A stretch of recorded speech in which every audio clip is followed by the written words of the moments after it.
There was a time when I used to think that in order to really have and keep anything, it was super important to really hold on tightly. And now I realize that actually, the tighter my grip, the more likely I was to move away from that thing that I truly desired. So, what is it that really pushes us humans to relate with things that we desire with fear instead of love? What I have learned over the years is that when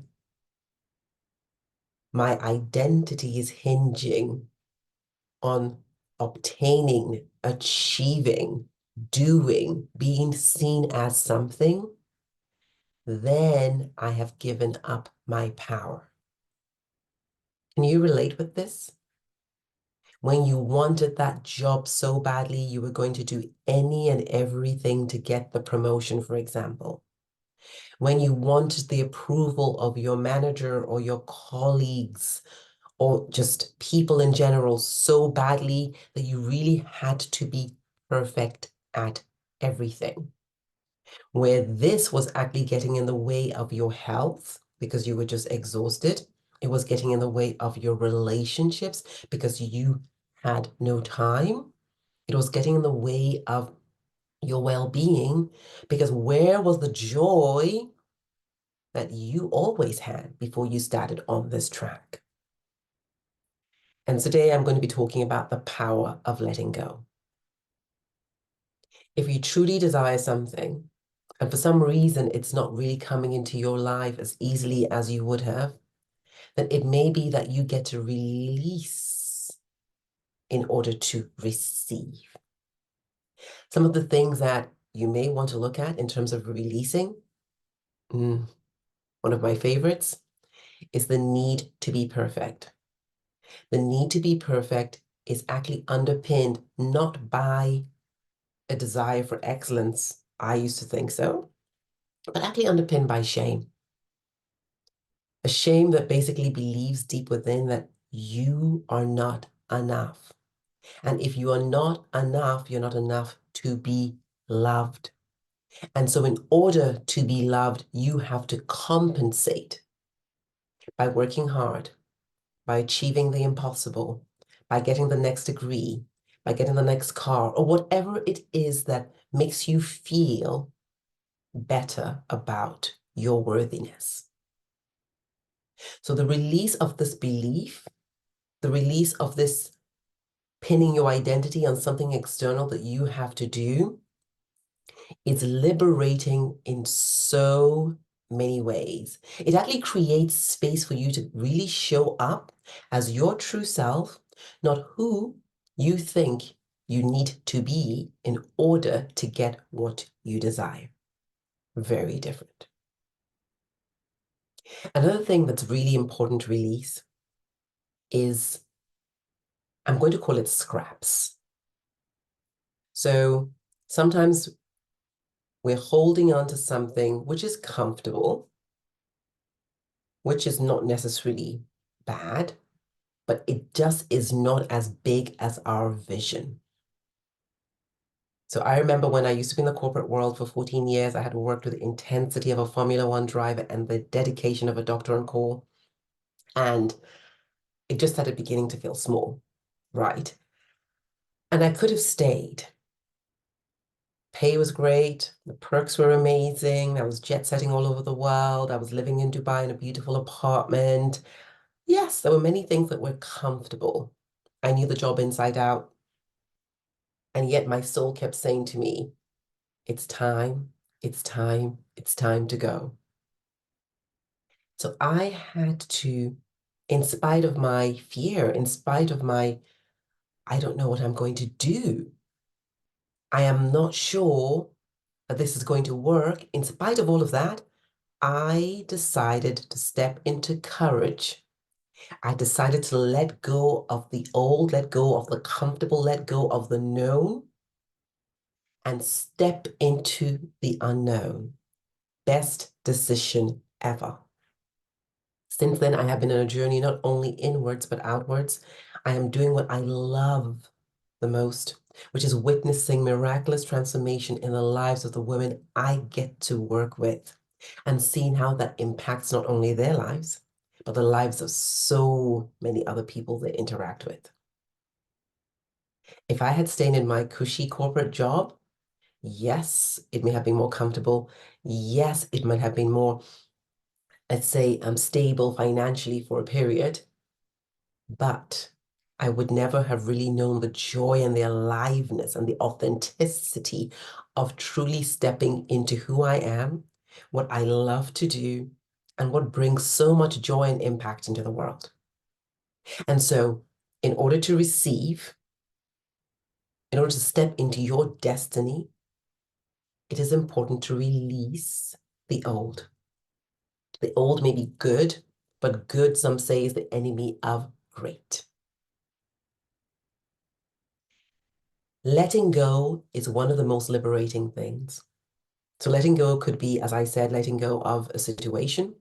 It could be letting go of the need to be perfect. It could also be letting go of things in your environment that you no longer need. Old clothes, old bags, old shoes, even if they're not old, even if they're still not unwrapped, but you have not used them. They don't spark joy for you. Release them with love where they will be loved in somebody else's house. Because that space you just created is then allowing more come into your life. And the last releasing point I want to share with you today, and there are many more, is about forgiving. When somebody has hurt us, when somebody has done something and we feel hurt, I understand that we protect ourselves. I sure did, by making sure that that person never hurt me again. So I basically kept the memory quite alive of exactly what they had done. And you see, the problem with that is that even years after, when you remember that memory with all the energy around it, you get just as hurt and as angry as you were that time that it happened, be it years ago.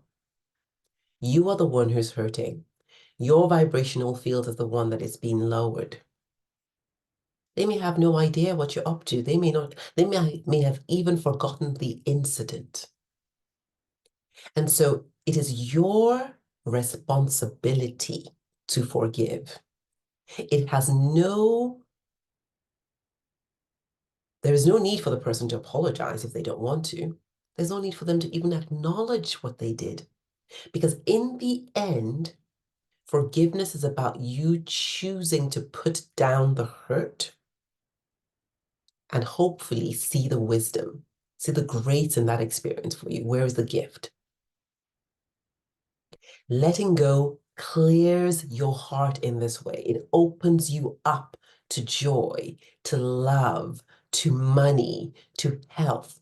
You would not believe the amount of havoc, resentment, bitterness, anger, sadness, all of these emotions can have on your physical, mental, emotional, and spiritual health when they are chronic. I am not one of those people who says you have to be joyful and happy and delighted and never sad or never angry or no. These are emotions and they come up. My invitation, though, is to release the identification with that emotion. You have the emotion. The emotion does not have you. I'll say that again. You have the emotion does not have you. So yes, honor an emotion that comes up and release it. Honor and release. It's not about clinging to it until it becomes who you are. You're just that angry person. You're just that sad person. You're just that bitter person. No, because you are not. But your personality is a reflection of the emotions and thoughts that you choose to entertain on an ongoing basis. And that personality is going to then influence your personal reality. So the power of releasing, letting go of old hurts, letting go of old slights, letting go of old perspectives will then create the space for you to then decide, who do I get to be today? Grateful, joyful, loving, curious, compassionate, graceful. Who do I get to be today in order to be able to do the things I get to do so I can have what it is I want? So when it is that you have this big goal, this wow goal, your wow self is the one going to achieve the wow goal. And that is why I say, whether you're an entrepreneur, whether you are a corporate professional, no matter which sphere of life you find yourself, corporate professional, entrepreneur, maybe you're a doctor or a lawyer, an accountant, no matter what it is, if you're a woman on a mission to make a difference, if you have big goals in this world because you have a high level of impact that you want to definitely create, then you get to rise to the level of that impact. And that's why it always starts with you. And so in any journey, before we start talking about what do I want? How do I want it? How much money do I want to make? What's the, strategy and all of that, which is great. Never forget, what do I get to let go of so that what I truly desire can actually come in and be embodied? And I'll leave you with this image. If you have a beautiful garden and that garden is overridden with weeds, and you have this incredible vision of planting a garden of roses and lilies and just beautiful, beautiful hedges of grass and trees and just all sorts of gorgeous things that the eyes can feast on. And you leave the weeds, then you are not going to have the success that is possible. But if you take the time before you start taking action to actually clear the space of that which you no longer want, now you have a fertile, open terrain for what you desire to truly bloom. It's the same thing with plants, and it's the same thing with anything that you desire in your life. So have the vision of what you desire and make sure that those weeds that are getting in the way, you're letting go of them. I would love to know what resonated for you. What is it that you believe you get to let go of? Is it more forgiving? Is it more decluttering your space because it's just so overwhelmingly, clogged and cluttered with things? Is it about releasing the need to be perfect? Is it about releasing an identity that no longer serves you? Which of these truly is the one that if you shift will make such a huge difference in your life? I'd love to hear in the comments. Love and light.